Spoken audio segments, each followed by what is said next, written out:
s'est entourée de plusieurs artistes, notamment son fils et le père de celui-ci, Steven Stills, que la chanteuse a donné le coup d'envoi de la manifestation rochelaise dont elle est une habituée. En 1994, les Francopholies de La Rochelle offraient un plateau exceptionnel à Véronique Sanson. Pour ce concert unique, elle partageait l'affiche avec une pléiade d'invités, parmi lesquels Marc Lavoine, Les Innocents, Alain Chamfort ou Inouvrini.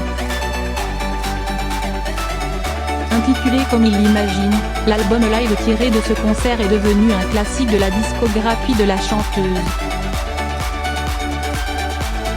24 ans plus tard, c'est en prélude à la sortie d'un nouvel album de duo, enregistré en studio, cette fois, que la chanteuse partageait la grande scène en plein air de La Rochelle avec d'autres artistes. C'est dans une ambiance big band, avec force cuivre pétaradant qu'elle a ouvert son concert, par un morceau de la fin des années 1980 sur lequel elle ne s'accompagne pas au piano. Autour d'elle, on retrouve ses fidèles lieutenants, parmi lesquels le guitariste soliste Basile Leroux, le compétiste Steve Madaio, un ancien de chez Stevie Wonder, et deux excellents choristes masculins. Tout au long de la soirée, l'orchestre fera montre d'une mise en place impeccable et d'un goût sûr. La voix singulière de Véronique Sanson est au rendez-vous dès le début, tout comme l'enthousiasme qui porte ses prestations scéniques. Je suis contente d'être là. J'ai envie de vous jouer des chansons que vous connaissez mal, qui ne passent pas à la radio, lance-t-elle. En queue de pie noire, derrière son piano à queue, la chanteuse ressemblerait presque à une instrumentiste classique qui aurait été bousculée par le rock et la pop. Ferveur, pas de paresseux best-of mais plutôt un concert privilégiant les raretés aux nombreux tubes qui ont jalonné une carrière qui dure depuis 1972. Ainsi de N. Dupont, rarement joué en concert, ou de Marie. Progressivement, les nappes de synthé cèdent la place à un ensemble de cordes où l'on remarque Anne Gravoin, ancienne épouse de Manuel Oval.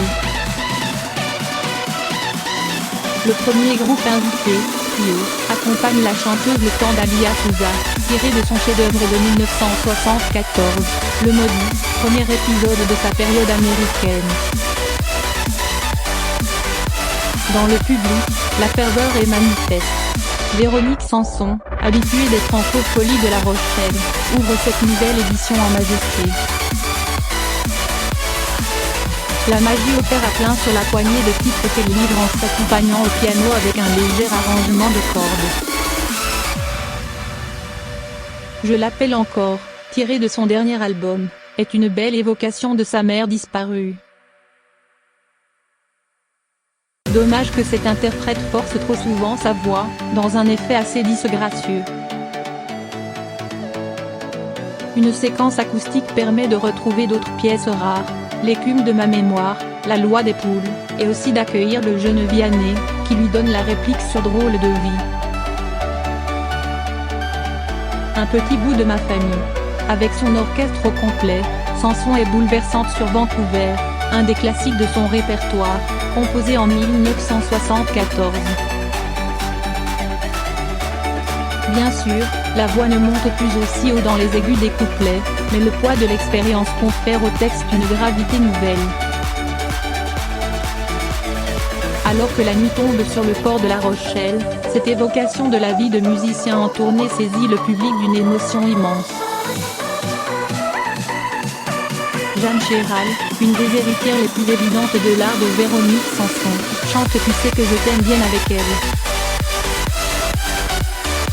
Mais ce sont les deux invités suivants qui donnent tout son sel à cette soirée hors norme. Je vais vous présenter un petit bout de ma famille, dit-elle en appelant son ex-époux Steven Stills et leur fils Chris à ses côtés.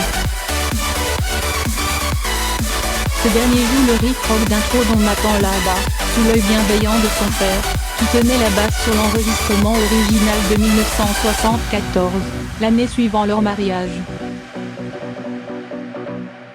À la guitare sur ce morceau culte, Véronique Sanson rejoint ses deux partenaires, qui échangent les chorus de guitare. Ceux de Styles SR, qui fut proche des Guitar Heroes Jimi Hendrix et Eric Clapton, n'ont rien perdu de leur fluidité. Le septuagénaire doit être le plus grand guitariste à s'être jamais produit dans le cadre de Saint-Jean d'Arc. Celui-ci passe au chant sur le morceau suivant, rien moins que le classique du rock des années 1960 For What It's Worth. Le public rochelais ne semble pas connaître ce titre du groupe californien Buffalo Springfield, que Styles avait assemblé en 1966 avec milliers d'autres. Dommage, car il s'agit, comme l'explique Chris, d'un bout d'histoire. Il est très émouvant d'entendre le trio Styles s'enfonce à l'œuvre sur ce tube intemporel. Dans n'importe quel autre pays du monde, Steven Spielberg, qui a fait les déplacements exprès, aurait eu droit à une ovation, mais nous sommes en France et c'est Patrick Bruel, qui lui succède sur scène, qui est acclamé. Il en fait pourtant des tonnes dans le genre chantage à l'émotion sur Visiteurs et Voyageurs, une chanson de 1992. Il échouera à Alain Souchon le soin de clore ce programme avec la délicieuse Baya. Je crois que je suis amoureuse de lui depuis 30 ans. Quand on était petit, il la chantait allongée sur mon piano, lance la vedette de la soirée devant le sourire doux de son complice.